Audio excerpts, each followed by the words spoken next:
Hi everyone, welcome to our webinar. We are delighted that you are going to be joining us. This is the first webinar that we've done that I can remember that we've focused purely on VR experiences, and we have got a great lineup for you and great examples, and we're delighted to see you all here. So as usual, I'm not going to be on my own. We have a wonderful webinar panel with us this evening. As always, we want you to leave lots of comments in the chat, say where you're from and any questions at all. And we don't mind if you want to be skeptical and ask for evidence, or if you want to share any ideas, please put it all in the chat and we'll make sure that we put you on the screen as well. And don't forget as well that after the webinar, you will receive an email with the deck, and literally it is jam-packed with links. So yeah, you'll get that after the webinar, and we'll make sure that you don't miss anything at all. So I can see there's lots of people joining. We've got people from Cyprus, Nottingham, Finland, Italy, Washington. Thank you and welcome to you all. So as you know, we have Ivan, who is our wonderful head of customer success. Ivan is known to many of you where you've contacted him by email or maybe talked to him, but Ivan is going to be here to answer all your questions. So I think it would be quite nice if we said hello to Ivan and meet the person himself. Ivan, hi, and how are you? Pretty good. Excited about this one because in my personal list of things we have released and improved this year, the XR application is probably at the very top. So looking forward to the examples we are going to share today. And you've produced some really nice support pages for everyone as well. So we're going to make sure that they get those links. And, you know, please do put your questions in the chat. So Ivan's going to be working from the green room where he's going to be answering everything. And also just any comments or ideas, yeah, please put them up. So you might just say something that someone else is thinking and maybe they're not brave enough to type it in. So thank you, Ivan, and we'll bring you back out at the end in case there's any observations that you want to share too. And thank you very much. So most of you know that I always have a few of our wonderful ThingLink Certified Trainers who join us as well, and today is no exception. So one familiar face that you all know and love is that of Claudia Fesanotti. Now, Claudia does not really need any introduction because so many of you have met her before. But if there was ever anyone who should have been on this webinar, it's Claudia. She has the privileged position of being head of the community in so many different app smashing communities that she has this wonderful oversight of all the kind of learning experiences that are going to be are being created in our own country and further afield. So Claudia, I would love it if you would join us and share your wisdom. Claudia, thank you. Thank you so much for this amazing introduction. So this evening, Louise, in this session, we'll explore how VR can spark imagination, deepen engagement, and open doors to experience we never thought possible. Plus, you know, Louise, for years, VR was left in a cupboard, all sad, sleeping. But now, it's not an unused gadget anymore. Oh, Marit, you are the rock star. You know that. Oh, hello. Hello, everyone. Hello, hello, hello. I'm so happy to see you guys. So happy, so excited for this session. And so let's go. We've got an amazing partner in crime with us this evening. Simon, please come and join us. Simon, welcome to our webinar. Can I have whatever is in your cup? That is fantastic. Nothing, just water. Oh, thank you very much for having me here this evening too, because this is definitely something that I am, if I'm allowed to use the word passionate. Someone told me off on LinkedIn once about saying you can't be passionate about something when it comes to education. That's a different nuance, but this is what excites me day to day still. The idea of VR and how it can be used beyond what you think. And it just takes a little bit of sharing for people to realize that, you know, don't ever get stuck with that. So excited to be here tonight. Thank you so much for having me. We're just, the pleasure is all of ours because And I just was talking to you a bit about this before you joined. That it was 6 years ago I joined ThingLink, and when I approached Ulla Maria Koivula, this founder and CEO of ThingLink, and I said, I think it'd be really great to have some wonderful use cases. You were actually our first use case and case Yeah, study. it was a real honor. Yeah, and your experience has only grown, and you're much loved by many of the headset providers as well, because I know that you're an ambassador for Class VR and a number of other tools as well, like Microsoft. So yeah, you're also an app smasher. And I've got my post-it notes with me because I know there's going to be lots of things I'm going to be taking away from tonight from everyone else in the call as well. So brilliant. Here we go. Thank you, Simon. So it's going to be interesting tonight because actually there's been so much that's happened in the last few weeks. And this is our first webinar actually kind of post-holidays as well. So we hope that you've had a wonderful summer break and have come back feeling refreshed. And certainly the ThingLink team has. And ThingLink has had a little bit of a kind of, not rebrand, but it's got a nice new fresh look and feel. But also Ulla's been really crisp and clear in her view that ThingLink is absolutely, it's time to shine.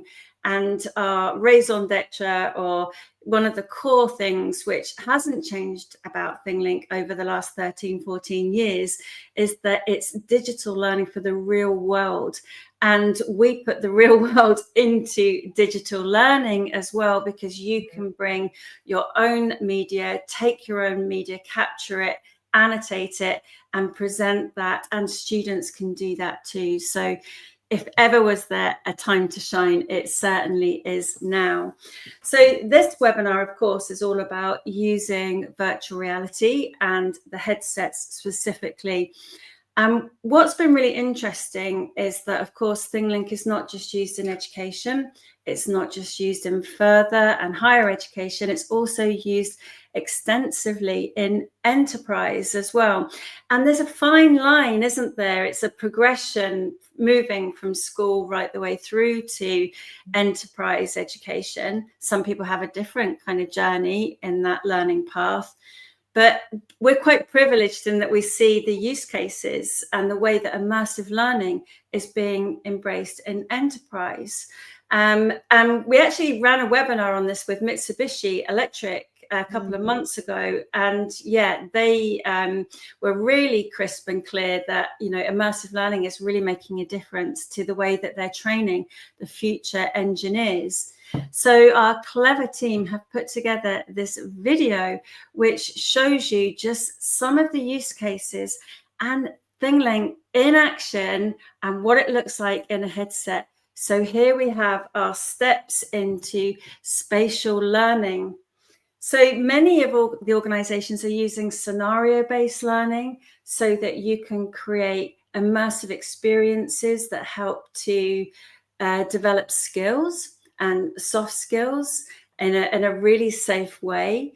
We know that learning and development departments already have existing materials. So how do they modify their training experience? And this is what it looks like once you've put it all together. So from that headset and from anywhere in the world, because people don't need to be on site, this is the kind of view that they can experience, and that's the difference. And here we've got even 3D objects being used in the headsets as well. How do jet engines work? And a new feature within ThingLink, with a landing page, you can put all of those experiences in one place so that you can access that from within the headsets. But of course, it's going to work on other devices as well. Now, imagine being able to learn to drive your forklift truck easily from any location. And Simon, this piqued your interest when you saw it. I love that. I mean, did you know what? It literally embodies giving learners the ownership at their fingertips, doesn't it? And this idea, you know, teachers can get really, and rightly so, really concerned about how am I differentiating enough for the sort of spectrum of learners that I either have in my class or I might have in my next class. And something like this, that you can develop a core platform, a core resource, but actually the children, your learners, will come at that from such different angles. You know, they'll find the differentiation themselves.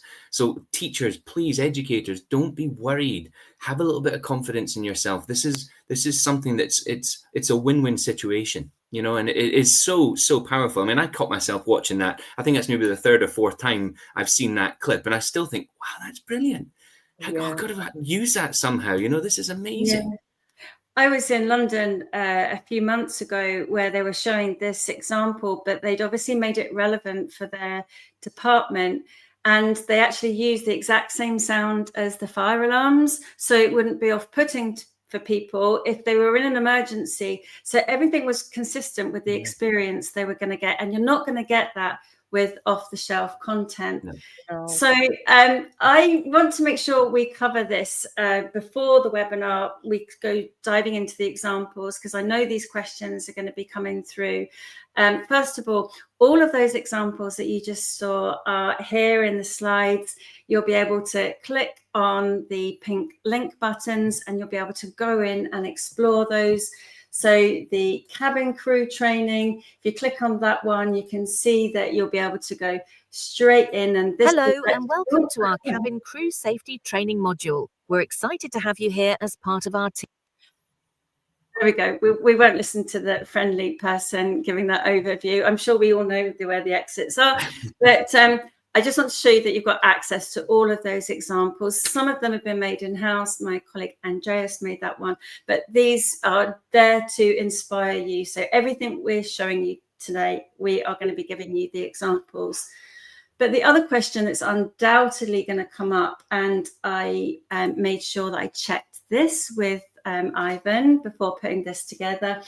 So here, if you have a headset in your school or your college, your community, it's likely to be on here. And if it isn't, then do get in touch. So there is now a ThingLink XR app available in the Meta Quest store, and that covers the business uses, the same for Pico, Vive, and in development, coming soon, Apple Vision Pro as well. So you've got the whole spectrum of headsets there. We've also got Class VR as well. We are a Class VR partner. And the reason I've just put those into slightly different buckets is because Class VR has its own built-in ThingLink player. So when you're in the Class VR portal, all you need to do is use the URL and pop that over to the playlist. And if you're used to having a management device management system, Arbor, Manage XR, you'll be able to make sure that your ThingLink content can be managed out through the device platform. So I think that I can't think of anything that's not on there. No, and don't forget, this is device agnostic. So even if you are, I know we're talking specifically about virtual reality tonight, but we've all had those moments, the best laid plans of mice and men and prepared teachers, where you have your headsets they're all charged, they're all ready, and something doesn't work. And so don't ever let the tech fail become a learning fail, because you can use ThingLink, obviously, device agnostically on any platform. As long as it has a screen and you've got an internet connection, let it go. It's brilliant. It'll work. Really nice comments coming through already from Alistair Miller. Great being able to create ThingLinks and view in the VR headset. Makes for a highly engaging experience. Sure. Thank you, Alistair. Great comment, and great comment, Simon, because it does happen, doesn't it? They might not be charged or something works, but you've got confidence to know. But also, and I've said this many, many times, immersive learning isn't just about VR headsets. And also, VR headsets are not right for everybody. They might be more sensitive to, I'm a prescription lens wearer. I know that I've struggled with headsets before, but I know that I can view that experience on my phone, on my iPad, on my laptop, on my Chromebook, on my Mac. As a teacher, on your interactive panels, and I remember the interactive touch tables. Can you imagine what it's like to have that tactile interactivity? VR headsets, but also many schools are getting immersive rooms now. So imagine being, where you've got your projector, which is on all four walls or the ceiling and the floor, and you can have that shared experience. So maybe, Simon, if you created something and I was in the immersive room, you'd be able to see my reactions and my responses. And it is those firework moments that make it so worthwhile to be able to see. And I know it's a very cliche thing, but the wow moments are really, really important. And actually, I've seen this work so well, even embedding within OneNote or within PowerPoint, having a presentation that then just means it's not delivery to an audience, it's actually engaging with the audience, and you can react to audience, having an interactive map of the concept you're talking about embedded in a PowerPoint slide. I mean, there's lots of, hopefully people didn't know that, and that's something you can come away with tonight. But if not, please keep sharing the top tips, because it's just so user friendly and so accessible. And Claudia, I know that in Italy things are slightly different as well, because is it right that in primary schools you're not allowed to use VR headsets? It's used, because that's quite unique. I think we don't have that, I think, in the UK. No, you're lucky enough not to have it. We got restrictions. So basically what we can do, we can use VR, and so headsets 14 plus. We can't use with middle schoolers as well, because apparently they can't really use it more than 15 minutes per day. But it's nothing written really. So it's something that somebody said, and so everyone is going with it, which doesn't really make sense. In my opinion, we need, I think Anna Katia, that is among the public, is using VR headset, but she's in upper secondary school. Okay. So she has, direct experience on that. But if I were a teacher for middle schooler or in primary school, I wouldn't be able to use it. I can use ThingLink though in any other way, but this one, because apparently it's not very good for students. I don't really agree, but I have to go with the flow, unfortunately. But you have got lots of immersive rooms, which is a nice kind of journey. Yes, we do have. They're really emerging. Yes, exactly. Yeah, we do have them. Yeah. Excellent. And Ivan's just put some more comments in there as well, which we'll make sure we cover. We'll talk about the landing page as well, which your school and organisation can have access to. So I deliberately put something on LinkedIn the other day, and I wanted to specifically ask and be a little bit playful with it as well. So do people know that VR headsets are being used in education, and if so, how? And I really wanted, people to be skeptical, voice any concerns, the same as on this webinar, be enthusiastic, but just really get a pulse check for what people were feeling. And Trevor Benstock commented and said he loves it for gaming. He's seen some gamified learning so that students can engage with educational apps that are gamified or games-based learning. History, creating historical contexts, but also immersing students in a different country for language immersion, which I thought was really interesting. And Simon, you had some observations as well. Yeah, I think looking at the number of impressions the post got versus the number of comments makes me think a lot of people are they were keen to hear what others said. But one thing, if I can mention my friend Matt Jessup, he made a very good point. He'd said something about, sometimes people will look at a product like a VR headset. Let's pick Class VR because it's a concept and a portal I know well that comes with lots of resources, and people think that they have to use what's there. And then if they look at that and immediately it doesn't grab them with their curricular or their students' needs, they'll be thinking about justifying the cost. And hopefully one thing that comes away tonight is that with the power of ThingLink especially, you do not have to look at what's available in a playlist. They're there as suggestions only. And most of these platforms, ThingLink in particular, comes with an amazing community of educators and professional content creators who want to share and show you how to make your own. That's where the real power of this comes in.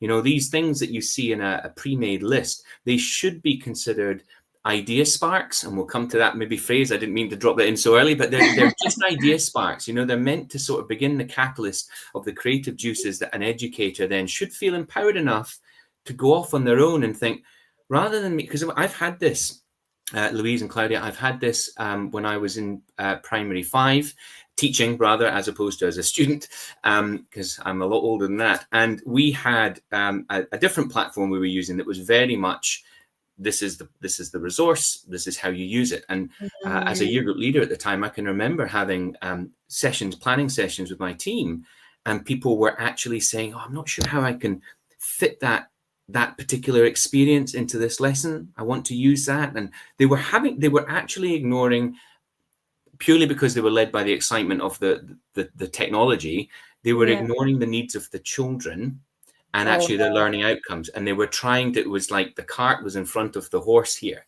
And that, for us, it was actually a brilliant opportunity to have that red flag raised and realize, actually, we're using the wrong device here. The technology is leading us rather than us using the technology to augment. And we didn't have ThingLink at the time or anything like that, where we could actually work backwards. You know, we had in our minds the image on the jigsaw box, but we didn't know how the pieces went together. And this allows you to work back from what you really want and need, or what your children, your learners need, and then make it work for them. No? Yeah, that's really interesting. My first experience of using them in the classroom was Google Cardboard when that first came out. And I remember having some of the kind of off-the-shelf experiences. So there was an off-the-shelf experience. And they came with script as well, didn't they? And people felt they had to use the script. I think now we're getting better at realizing I can bring my own sort of passion and expertise into it. So I think what I discovered quite quickly using Google Cardboard, and I think I had the Google experience at the Grand Canyon, and it wasn't just the experience, it was the build up to the experience. So we had like a lesson plan, which was don't forget your sunnies, and we were researching how we would get to the Grand Canyon, what the temperature was, what the air miles were, you know, what we would pack, and all of these things then became the context for learning. And actually the experience with the headset was the icing on the cake. It was more about, you know, learning about the area, the, you know, different aspects of the geological, you know, formats. So it wasn't just about the end experience. So we bucketed, I think, from that LinkedIn conversation and our own experiences, what we've learned so far from this kind of pulse check. And that was a lot of people are using pre-made off-the-shelf content. AI's been really helpful in helping people to generate media. So you've got now the ability to have stories and ideate, and people might have a combination of real world 360s and then AI generated media. But the absolute game changer, and I think this is where ThingLink really comes into its own, and that is when it's annotated. So it's in context and it's annotated so that it's then customized for that educator's purpose. But then what no one else put on any of the other threads was the power of student creation. So there's a real clear difference here of the people that valued VR experiences were really heavily looking at the, you know, uses where students were creating and sharing and experiencing. Teachers were bringing things into their own world and making them real world contexts. And that was the difference in experiences and how people valued VR in education. So, and you know, that comes with confidence too, though. So don't if you're sitting there thinking, oh my goodness, I never thought about doing that, don't worry about that. Don't beat yourself up about it. It does come. It's just moments like this where you can realize that, gosh, that's actually a possibility, you know, and an easy one to do. It's so powerful. It is. And it's not just about a learning experience, it's also about supporting learners as well. And that's going to bring us nicely onto, I think it's going to be Demo Slam Tag Team. So what we have got for you, which I am super excited about, is that Simon and I have put together a series of these idea sparks which match the examples that we're going to be showing you, which have got ideas of how you can use it as well. So there's going to be where to put hotspots, how to get hold of the resources. So we're going to highlight the examples and the idea spark so you can take it away with you. And our first example, and they're all favourites of mine, they really are. But the example that we want to really focus on now is your first example, Simon. And you mentioned this, and I think Matt actually mentioned it in the LinkedIn thread, is all about classroom transitions. Yeah. So when people get the slides, you'll see that there's a purple link to go straight to the example, for haptic to Simon, and we've also got the idea spark there. So let's go into your example and take it away. So my good friend Ian Stewart gave me this photograph, and it's of a classroom, actually, of a school in Scotland. It's a geography classroom. It didn't matter where it is. I mean, this is a simple investment of a 360 camera, which I will say to you, to be able to deviate from off the shelf and making really bespoke, personalized learning content. It is an investment. The scenario we've got here is in particular for potentially a neurodivergent new learner to the class, but actually any child who is perhaps anxious about moving from one classroom to another.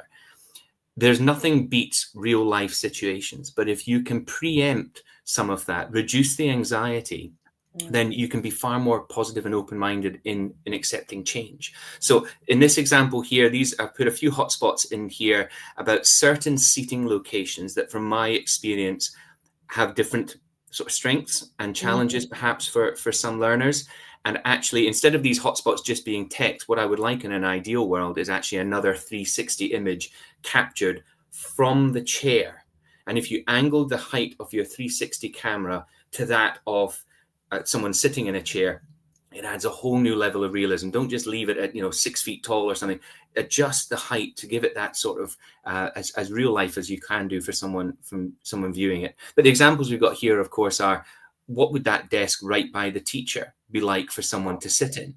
What would the desk by the door, which notice is a single desk? Maybe there's an advantage that someone doesn't like to have the constriction of a neighbor too close to them.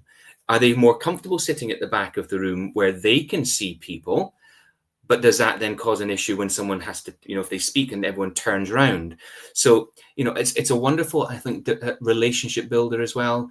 It's so important. Teachers never seem to have enough time, full stop, but never have enough time to develop relationships with their learners in their classroom. And those very first few days make such an impact, not just on the learners, but you as the teacher as well.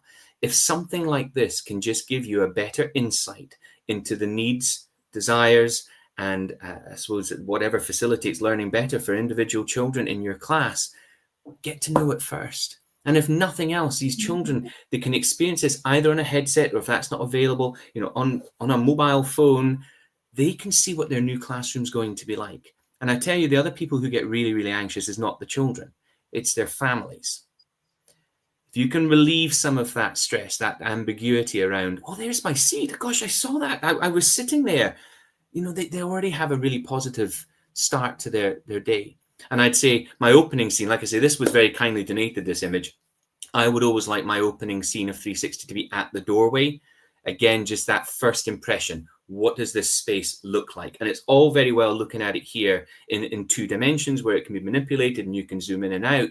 But can you imagine, and it's rhetorical, I hope you can, with a headset, to be actually looking around that classroom? There's something really, really powerful about a physical movement, the turning of a head. I saw a child when we were in primary 6 and we were studying an India topic, and we were at the camel market in the Thar Desert in the northern India. Obviously, they're virtually. And I remember them putting on this headset and looking up at a camel. And it was that physical movement of, wow, where they hadn't probably appreciated, probably never seen a real camel before in their life. The height, you don't get that from even the power of video. You just don't get that from a 2D representation. But to have a movement, and again, the ability to give the ownership over to a child, that as a teacher, I might be standing at the front there and there's an active panel or there's an interactive board at the front there where you're directing their learning, but with a headset to be able to make that choice of, well, what's here? I know what you're showing me is here, but what's this? To allow that curiosity of learning to go in other directions, but still not out with the lesson. You don't have children disappearing off and losing their focus, but you're giving that extra element of of just, like I said, ownership, a little bit of empowerment over where they want to learn within your lesson. And on your idea spark, you've also got, why not have another scene showing it when the lights are on and it's dark outside, so you can see, because it obviously it's going to be dark at 3 o'clock soon, and classrooms look different in the dark. Natural light. I mean, there's a lot of science behind artificial light and affecting immune system of children as well. But again, if we focus on, particularly maybe a neurodivergent child or someone who is light sensitive, some children can actually see the flicker of the lights on these sort of neon strip lights here as well. So take a picture of what your room looks like without that, with just natural light. Again, the tables by the window perhaps allow for that better. These captures can be taken really, really quickly, and it's what you do with them afterwards. You can really tailor and bespoke, and it doesn't take a lot of time, but so powerful. That's amazing, Simon. And I know that you've written this up as an idea spark so that everyone can take this and replicate it themselves. And your next example, which was one of my favorite ones, and I think a number of people have probably seen this, but this was one of the first ones that I saw when I joined ThingLink. And in this particular example, what's lovely about it is that there's an idea spark for it as well. So you'll be able to go in and look at how to recreate this. But the idea was that you've got a virtual tour that students could experience, but the students created this as a project. And in one particular place in the school, there's a dedication to people who might have passed away during World War I and World War II. And a lot of students had grandparents that had been to the school and they were unable to get to the school. So they were able to use the headsets to see what it was like in the school. So it was an intergenerational project as well, which is just phenomenal. So the power of a virtual tour, and if I'm right, I do believe there's my daughter. So this is actually the school I was at as well as a student and as a teacher. And there's my daughter. This was the case study we did 6 years ago now. So we had a cross section of children. It was purely coincidental that my daughter wanted to actually do this, because sometimes children know when their parents are involved and we're like, no way, I'm not having anything to do with that. They were toured around this particular part of our school site, the old college, by the then archivist. And for some of these younger children, they hadn't been in this part of the building before. They had walked past it several times, and so much, particularly about, in Edinburgh anyway, with some of our sort of the older independent schools, there's so much history there that people don't realize they could tap into, and that's so accessible to them. It's just beyond this little veil, and they don't reach through it enough. So the archivist showed, it was probably about 12 children, I think we had, Louise, that went on this tour. And he literally walked around and said, well, you know what this place is now? This is the entrance, this is the foyer. But what it used to be is one of the 3 original classrooms. And these oak studs that you see on the banister here, well, when the school was first opened in the 1850s, there were no oak studs, but it was a boys' school, and the boys liked to slide down the banisters. So by putting in those oak studs, they were effectively speed bumps. There was one fatality, actually, a young boy who fell from the top of there. I don't know if you can pan up within there and look up. Again, with the power of a headset to be able to see the actual height of the stairwell, he fell from trying to slide down there. And actually, it is a documented ghost that we have, one of the 6, I think, that we have. And that's what Lucy's pointing out here, is that the ghost of that little boy can still be seen walking back up the stairs and trying to slide down again. So the children had this tour, and by the end of it, they were making notes. They came back and we sat, and they pulled together the things that stood out for them. What did they love about hearing about their school? And not just being able to see, the red arrows indicate position where you can actually navigate to different scenes. We chose question marks and different icons to make it, ideas about what they might be able to find out when you click on this, what information did it give you.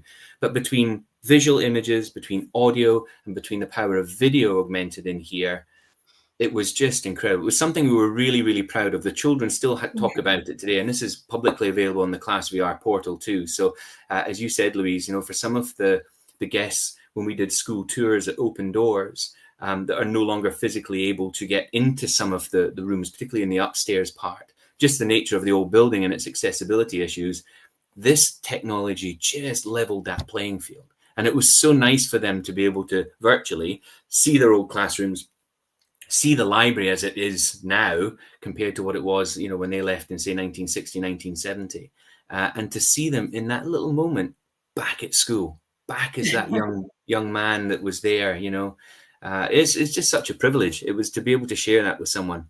It was really, really nice. Simon, and you've written all of that up for everybody so that they can look at your idea spark and replicate the project for their own schools. So we've looked at 360's real world contexts. So how about let's have a look at storytelling and creative writing and VR. And Claudia, this is your example. Would you like me to drive it, or are you going to share your screen? You can go ahead. You choose. I mean, I'm ready, but if you want to, you know, just show around, it's fine. You can go for it. So we have, and it. I'll go in this way. Let's go on to it. Oh, it's not clicking for me. I will go on to it this way. So it's. You want me to present then? No, it's all right. I've got it here because I can go into it this way. Okay, perfect. Here we have. I love this. Granny. Tell us all about Granny. So I entitled it The Power of a Story. So basically, you have learners that begin their, you know, their immersive learning experience with sounds and vision. And so you got an image of the outside of a mansion, and then you've got hotspots with hook questions to get students curious about the topic and, you know, to generate a little bit of inquiries and critical thinking. And then, you know, when the spark is just, you know, amazingly there, then you enter, wait a second, I'm trying to create an atmosphere here. Just browsing through like crazy. I'm giving sections. So now, so basically there was a message before, thank you very much. They say, come, I'm in the kitchen. And so here you meet Granny Suzanne. Thank you. In the kitchen. I must say, Granny's doing very well for herself, isn't she? So I think, now we're in Granny's kitchen. We're able to find out a bit more about Granny. Yes, we can. And then we have Granny in person, because then she has a message for our audience. So basically you've got a 3D Granny, and she's, you know, welcoming everyone with her amazing voice. Maybe you might recognize this voice. I don't know. I don't know. So but then, just to confirm to everybody, so you created the basis of this story. You've made it really multimodal. You've created this 3D Granny. What did you use to create that?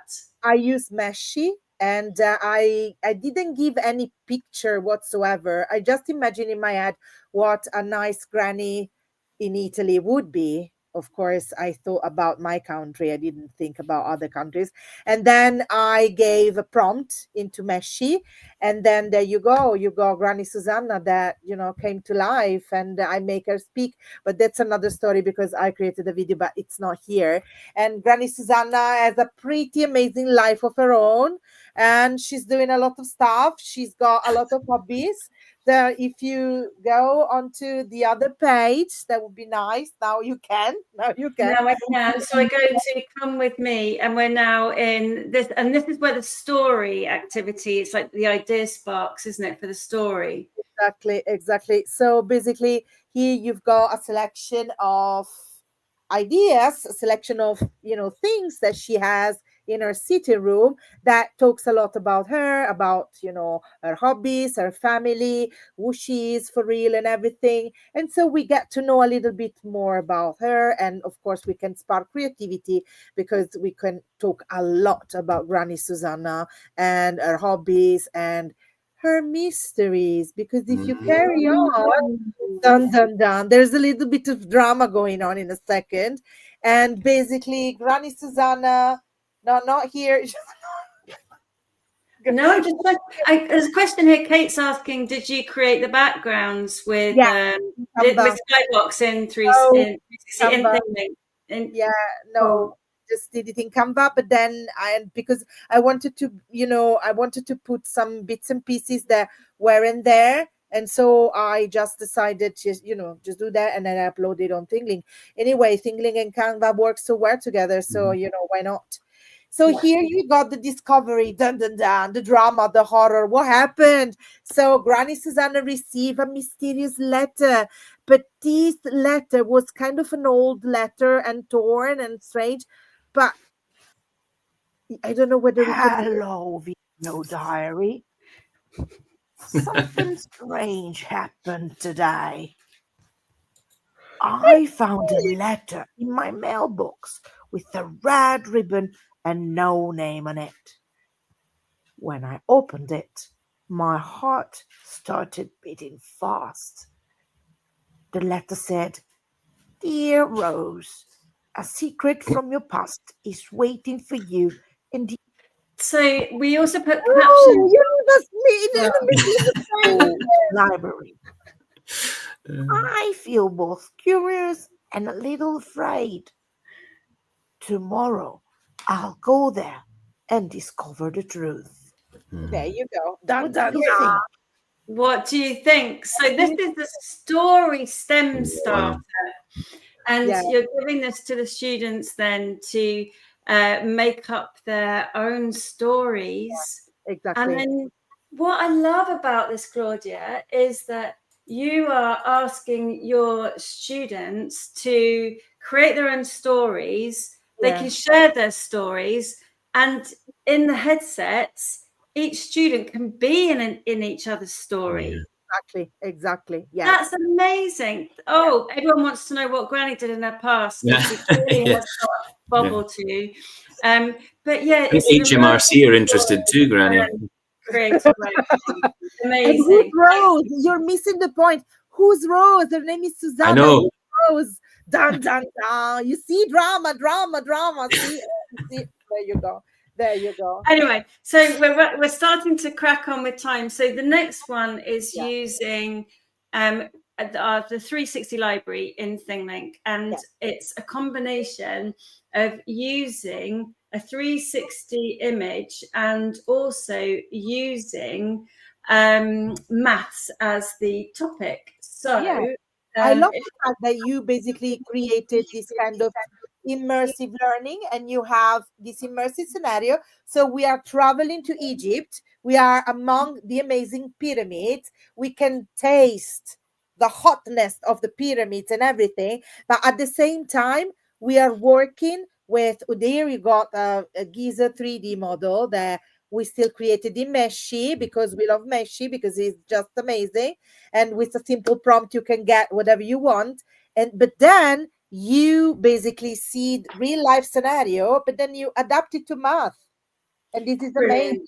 So you can talk about math and everything that is related to it, perimeter, area, and so on and so forth. So as you know, I teach English, so I'm not that good. So math is here and I'm running the other way. But then I can tell you that this kind of activity I really like it. So it's awesome. So we've put together an idea spark about how you put the hotspots so that you could turn the objects, work out different dimensions, and also things like understanding the industry and architecture during that time. So there's lots of ways in which you can apply this to the ingenuity of ancient civilizations. And it's probably a webinar all on its own, but what I think is really, really powerful, your title there about inaccessible areas, is how it can foster empathy for other cultures. If you can capture places of maybe religious or sort of faith places that not everyone is able to visit, then virtually being able to do that really does have a huge impact on developing empathy amongst learners. Exactly. So we've looked at real world examples, and then we wanted to make sure that you viewers got exactly from the horse's mouth, as they say, the feedback from students. And this is from Matthew Wemyss. He's in an international school in Romania, and his example that he's created using AI shows the Industrial Revolution and the way that his students were gaining confidence, when they might use VR for other subjects as well. They found the hidden elements that he'd put in there, and having the autonomy and the agency to wander around and discover things at their own pace as well. So that's an amazing example, which is linked from this slide. So we're moving on to the kind of last quarter of the webinar. And for me, one of the most powerful things is student creation. We talk a lot about students consuming content, death scrolling, giving their attention and their energy. But wouldn't it be powerful if we flipped digital literacies and AI literacies on its head and say, your time is so valuable. What about creating and curating what you're building as you do it, and then being able to build digital artifacts of what you have created? And this, for me, was championed so expertly by Stanford University. So in these examples, students are going on students are going on physical trips. Yes. And when they're on their trip, what they're doing is using their own come with us on a virtual field trip in the skills to be able to take 360 images themselves, take other images, capture voice notes. The digital literacy skills were on display here as well. So it was very easy for the teachers to assess the students, where they put the hotspots, were the hotspot icons relative to what was in the tags. All of these features really helped educators to assess where the students were at. So that has actually been evidenced by Stanford University, who have put together the most amazing examples where you can go in and see this. There's a whole website dedicated to like idea sparks of how you can get started in creating virtual field trips with students from real world experiences, and they'll be able to bring those to life in headsets and experience them. This you might have seen before, but happens to be my personal favorite with VR headsets. And this is where a student has created a diorama of, it's not linking. I don't understand. I think it's just where it is on the presentation. But so here you've got the diorama that a student has made of their favorite artist. And then, of course, they've put the tags in with their own artifacts, their voice, their impressions of what it must be like to live in a Frida Kahlo diorama. But imagine, walking along a high street, you go into the Van Gogh experience, the immersive sunflowers. These are the students of the future creating their own immersive experiences. And imagine that student being able to see that in a VR headset. They're living and breathing their experience. And that brings us on to the next one. I think, Claudia, you were going to talk about this example, which is, Simon, you were going to mention this one, the immersive shoebox. Yes. So the example here, though, have you got the... Yeah, I'm going to go straight into it. So this is Michael Fricano's example here, but actually you can picture this in your own setting too.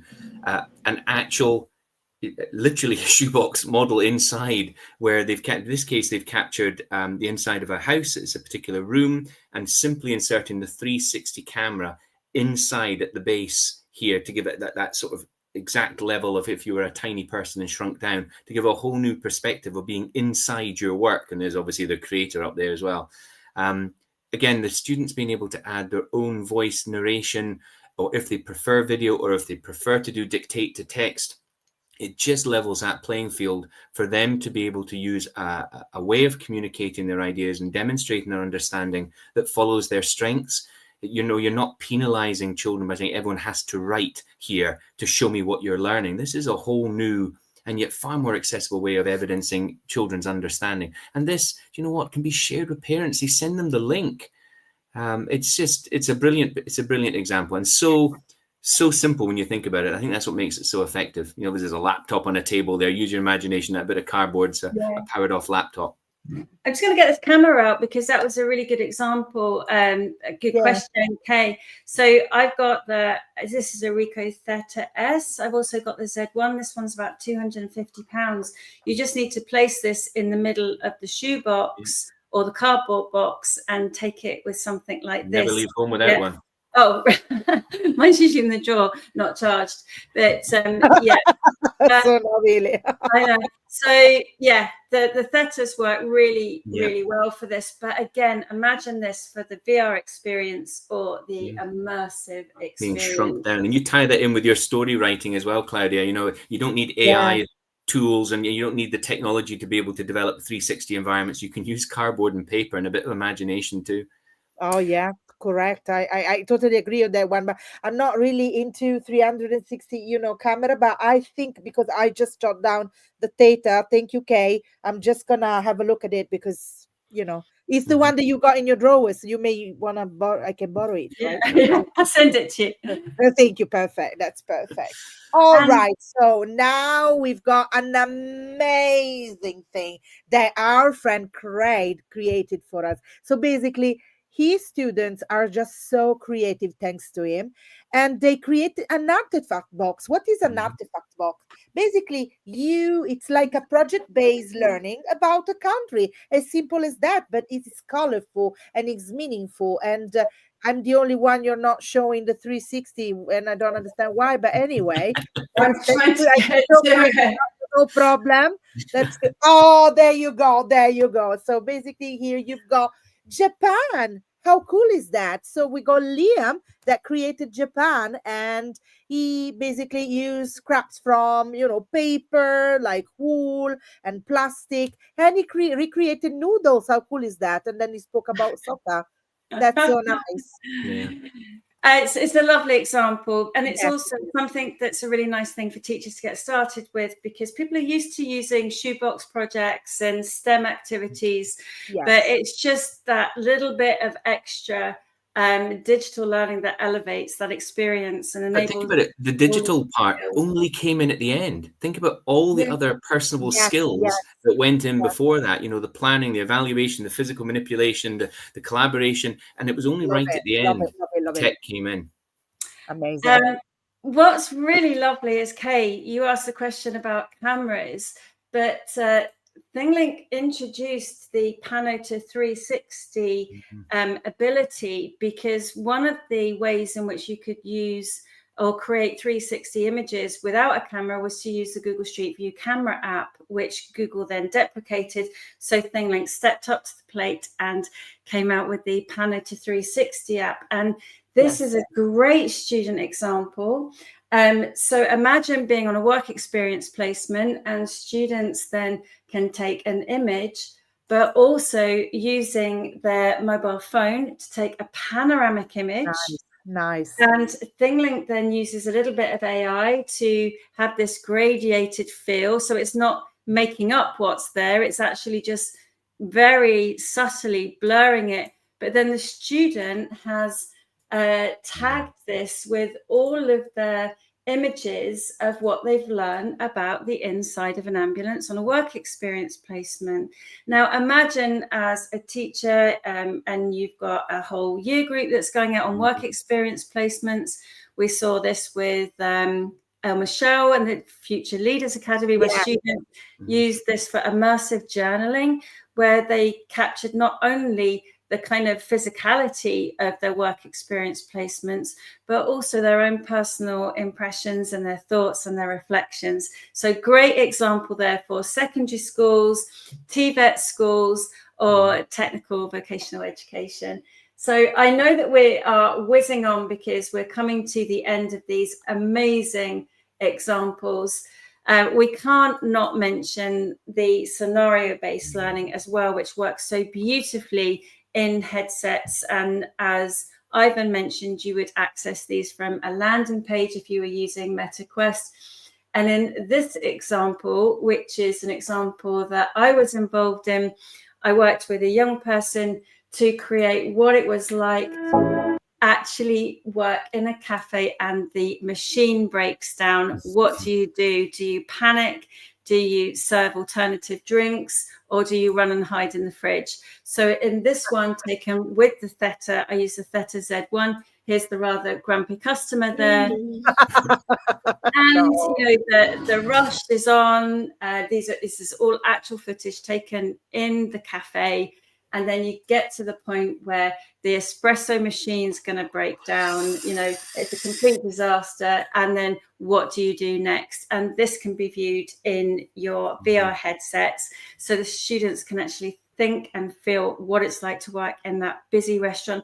And what a great way to work with neighboring businesses in the school community, and I know a number of schools are using barista courses now. This is actually being used in schools, this exact scenario, and it's had 100% 5-star reviews. So we're really pleased to get that really nice example there. And then my last example before we bring this to a close is to think about another type of scenario-based learning, which is just a theme, where you can use AI, and this is using the ThingLink Scenario Builder, but using AI to produce a simple experience, which is what it would be like to learn about the ethos of 1984 by George Orwell. And you'll be able to have a look at this one and go through it. And what I've done here is just use the prompt and put that into the information box so that it brings a vocabulary list to life as well. So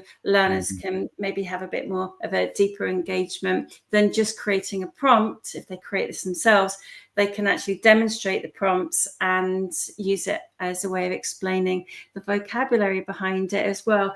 And this is a great one. I can vouch for this. If you're interested, if you're an English teacher or just interested, take a copy of this link for this one. This is a great scene.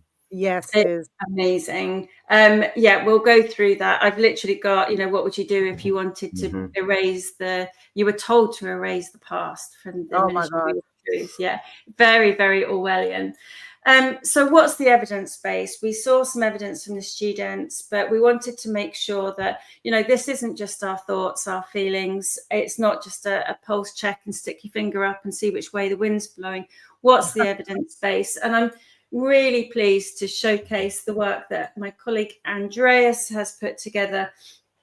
And this has got over 32 evidence-based, peer-reviewed, completely independent reports all about the power of immersive learning. So please do, if you're asked for a link with evidence of this and why it's working, then the evidence is here for you.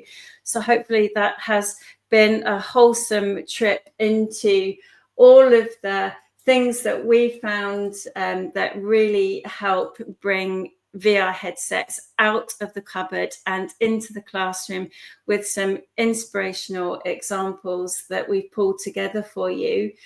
I don't want to go without mentioning the rest of the team. It's not just us here. We have Troy, who is our K-12 districts and Matt's Multi-Academy Trust Partnerships Lead. And if you click on the link, you'll be able to schedule a call with Troy. He is there to help with account queries. If you've got any other ThingLink questions, not support, but you want to know more about how you can deploy it, then please do speak to Troy if you want to set up a new account too. And our colleague Andrew, who is our Higher Education Partnerships Lead as well. And you'll be able to get all of these details on the email that comes out to you. If you want to follow up with our next webinars, we are going to be holding a roundtable with ISTE featured authors. That's going to be on Wednesday, October the 15th. We would love it if you would join us, and you'll be able to click on that link at the top and sign up for that webinar.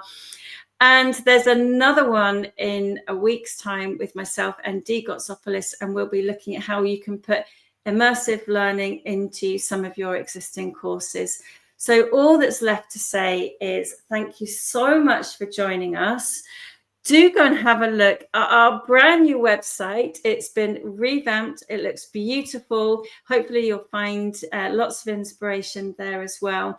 And I'm going to bring Ivan back on at this point as well. Ivan, you've been looking after all of the chat. Thank you so much for doing that. Lots of questions. Yes, before the end, I wanted to say thank you everyone for the activity in the chat. A couple of people mentioned that would like to share their examples. You are more than welcome to do so. We would love to see them. If you'd like, you can post them in the LinkedIn thread that Louise started a couple of days ago. If not, you can always just email support@thinglink.com or email Louise directly, and we'll take it from there. Brilliant. Thank you, Ivan. And, if you do want to connect with us on our social media channels, then all of those channels will be linked on that slide as well. So all that's left to say, I think we could have probably had another hour on this webinar. So many nice comments coming through. Thank you for an inspirational session. Thank you to you all. Great, all of this fantastic insights. But we wouldn't be who we are if it wasn't for you, everyone in our community, always sharing your thoughts, your feedback, your examples. Thank you to our community of ThingLink Certified Trainers. You have done us proud again. Thank you, Ivan. Thank you, Simon. Thank you, Claudia. And thank you again to all of you. Amazing webinar. Take care, everybody. And if you're heading home for this evening or you're catching up watching this on a replay, we hope that you've enjoyed it. So thank you, everybody. And I think that's a goodbye from us. Bye. Thanks again. Bye.